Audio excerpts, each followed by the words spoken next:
Okay, we're getting ready to blow out those iris, and I'll go back over to the leaf pile and blow that. This has nothing to do with echo. This is been a good machine, but this is just some of the things that you got to deal with when you're dealing with gasoline machines. Just recently I had to replace the recoil assembly. I had to replace the throttle cable, which had wasn't cheap. It has an on-off switch on that as well. The fuel lines and primer bulb kit, I had to replace that. They were all dried out and cracking and breaking. Then the machine itself, the carburetor was messing up. Took it apart. Not really had too good luck on those, so I went ahead and had to put a new carburetor on there. I had to put a new air filter on there, and then it was still running. Something still wasn't running right. Like there's a vacuum leak, and there was all this two-stroke gas and oil covering the gas can. And it's like, okay, well, that was the problem I had. Well, one of the problems, don't get me wrong, the other stuff needed it, but the gas can itself had cracks in it, so I created a vacuum leak on that. This is actually, I took this one from my other board that's kind of parts right now, but that's just some of the things that I had to replace. So I also replaced a spark plug too while I was at it. But you know, with the electric blower, I don't have to do any of that. I don't have to replace any of that. The only maintenance that's involved in the blower, battery wise, is, you know, blow it off maybe once in a while and just have a good battery. Other than that, the maintenance is going to be next to nothing.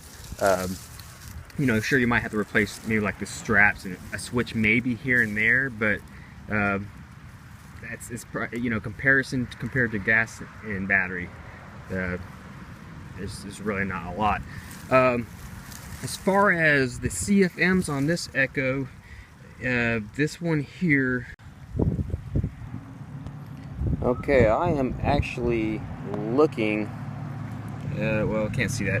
Anyways, it is saying 765 CFMs at 234 miles per hour. So it does have more CFMs. The backpack battery is pushing out 600 CFMs. So actually not a ton different, but that extra 165%, 165 CFM does make a difference. And also this backpack blower, I got at least an hour off of one tank. It is kind of a big tank, but I got at least 1 hour of blowing.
Okay, well, there it is.